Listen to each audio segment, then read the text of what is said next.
ایمان کو مضبوط کرنا۔ ایک دو میرے پاس ایک خیال تھا جسے میں شیئر کرنا چاہتا تھا۔ لوگوں نے اکثر اللہ تعالیٰ کو ان دنیاوی حکمرانوں جیسا تصور کیا ہے جو اپنے عالی شان محلات میں آرام کی زندگی گزارتے ہیں۔ ایسے حکمران عموماً اپنی رعایا سے بہت دور ہوتے ہیں۔ تمام اغراض و مقاصد کے لیے وہ اپنے مضامین کی براہ راست رسائی سے باہر ہیں۔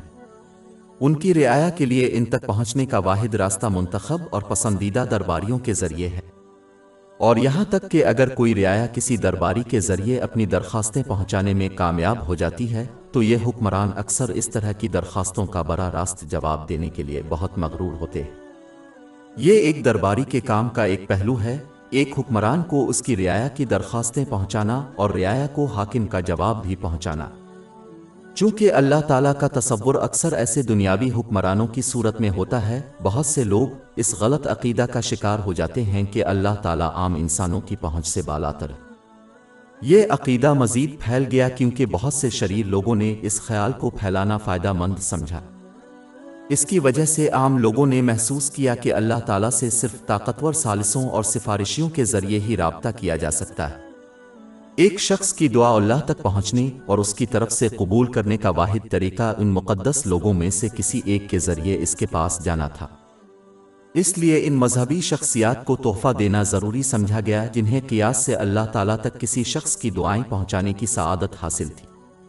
باب 11 ہود آیت 61۔ اور سمبد کی طرف ان کے بھائی صالح کو بھیجا۔ اس نے کہا، اے میری قوم، اللہ کی عبادت کرو، اس کے سوا تمہارا کوئی معبود نہیں۔ اس نے تم کو زمین سے پیدا کیا اور اسی میں آباد کیا، پس تم اس سے بخشش مانگو، پھر اس کی طرف توبہ کرو، بے شک میرا رب بہت قریب ہے جواب دے۔ حضرت صالح علیہ السلام نے اس جاہلانہ نظام کی جڑ پر ضرب لگائی۔ یہ اس نے دو حقیقتوں پر زور دے کر حاصل کیا، یہ کہ اللہ تعالیٰ اپنی مخلوق کے بہت قریب ہے اور یہ کہ وہ ان کی دعائیں قبول کرتا ہے۔ اس طرح اس نے اللہ تعالیٰ کے بارے میں بہت سی غلط فہمیوں کی تردید کی کہ وہ بہت دور ہے، انسانوں سے دور ہے، اور اگر وہ براہ راست اس سے رجوع کرنا چاہتے تو وہ ان کی دعاؤں کا جواب نہیں دیتا۔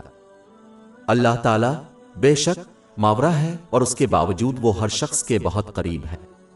ہر کوئی اسے اپنے پاس ہی پائے گا۔ ہر کوئی اپنے دل کی باطنی خواہشات اس سے سرگوشی کر سکتا ہے۔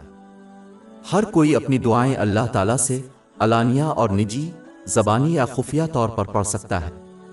مزید یہ کہ اللہ تعالیٰ اپنی تمام مخلوقات کی دعاؤں کا براہ راست جواب دیتا ہے۔ روحانی رہنماؤں کا مقصد اپنے طلبہ کو اسلام کی تعلیمات کو سمجھنے اور اس پر عمل کرنے کا طریقہ سکھانا ہے، اور اس کی وجہ سے وہ عزت کے مستحق ہے۔ لیکن ان کا کردار یہ نہیں ہے کہ وہ اپنے طالب علموں اور اللہ تعالیٰ کے درمیان کھڑے ہو جائیں، یہ دعویٰ کرتے ہوئے کہ اس تک پہنچنے اور اس کی توجہ حاصل کرنے کا واحد راستہ ان سے گزرنا ہے۔ یہ رویہ قرآن مجید کی تعلیمات اور نبی کریم صلی اللہ علیہ وسلم کی روایات سے بالکل متصادم ہے۔ ہماری ویب سائٹ www.sheikhpod.com پر 400 سے زیادہ مفت e books, audio books, infographics, podcast اور بلاگ دستیاب ہے۔